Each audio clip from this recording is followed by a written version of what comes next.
Welcome to simply America. अमरीकी जरीदे Newsweek के मुताबिक अमरीकी महकमा दिफा की एक रिपोर्ट के आदाद शुमार बताते हैं कि 2012 में अमरीकी रियासत कनेटिकट के सैंडी हुक स्कूल में शूटिंग के बाद से अब तक अमरीका में फायरिंग से हलाक होने वाले स्कूल के बच्चों की तादाद 11 सितंबर के बाद बैरून मुल्क मुख्तलिफ महाजों पर अमरीकी फ़ौजियों की हलाकतों से ज़्यादा है। यानी 6,929 फ़ौजियों के मुकाबले में तकरीबन 7,000 बच्चे हलाक हुए। नवंबर 2021 में रियासत मिशिगन के स्कूल में फायरिंग से 4 स्टूडेंट्स की हलाकत ने एक बार फिर अमरीकी कौम को हिला कर रख दिया। 15 साला मुल्जिम ईथन क्रम्बली ने अपने वालिदैन की तरफ से तोहफे में दी गई बंदूक से अपने ही स्कूल में फायरिंग कर दी। लेकिन अमरीका में स्कूल शूटिंग्स की तारीख में पहली बार हमला आवर तालिब इल्म के वालिदैन पर भी फर्द जुर्म आयद की गई है और मुल्जिम को एक बालिग फर्द की तरह सज़ा सुनाई जाएगी। क्या ऐसे इक़दाम से स्कूल शूटिंग्स के वाक़यात को रोकने में मदद मिल सकेगी?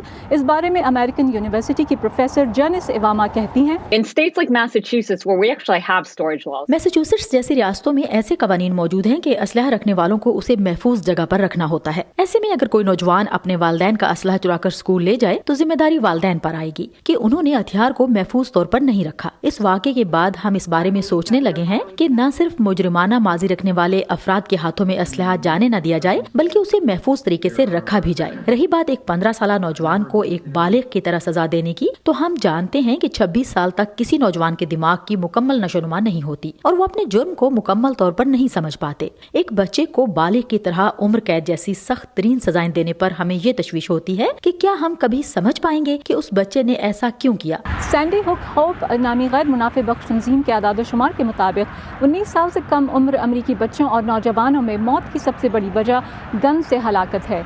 गन वायलेंस से यहाँ रोजाना तकरीबन 8 बच्चे हलाक और 32 जख्मी होते हैं। 76 लाख अमरीकी बच्चे ऐसे घरानों में रहते हैं जहाँ कम से कम एक गन तक उनकी बासानी रसाई है, जबकि स्कूलों में फायरिंग के तकरीबन 68% वाक़यात में इस्तेमाल किया जाने वाला असलहा हमलावर ने अपने घर, दोस्त अहबाब या किसी रिश्तेदार से लिया। for schools, we believe that there should be early intervention systems. हम समझते हैं कि स्कूलों में कब्ल अज वक्त मुदाखलत का निजाम होना चाहिए। मसलन अगर एक 8 साला तालिब इल्म भी स्कूल में चाकू या रेजर ब्लेड ले आए तो ऐसे तालिब इल्म की मुस्तकबिल के लिए निशानदही कर देनी चाहिए। कई वाकयात में देखा गया कि वालिदैन ने उनके बैग पैक में ब्लेड रख दिया, तो उन्हें भी फ्लैग करके बताना चाहिए कि वो अपने बच्चों के स्कूल बैग्स के बारे में बहुत मोहतात रहें। मिशिगन स्कूल शूटिंग जैसे वाकयात में वालिदैन को जिम्मेदार ठहराना चाहिए, जहां उन्होंने खुद अपने बच्चे को गन खरीद कर दी। ये हकीकत कि बच्चे स्कूल जैसी जगह पर असलहा ला रहे हैं जहां इसकी सख्त ममानियत है, इसकी आला सतह तक कड़ी निगरानी होनी चाहिए। अमरीकी स्कूलों को कानूनी हक हासिल है कि रीजनेबल सस्पिशन यानी काबिल जवाज शक की बुनियाद पर बगैर वारंट के वो स्टूडेंट्स और उनके बैग्स की तलाशी ले सकते हैं।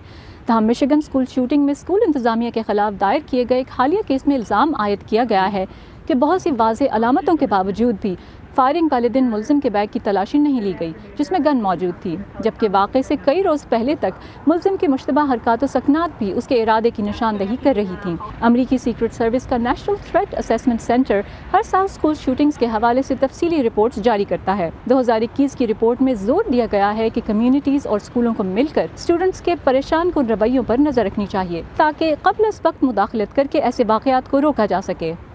इस मौजू पर आपकी क्या राय है, हमसे ज़रूर शेयर कीजिएगा।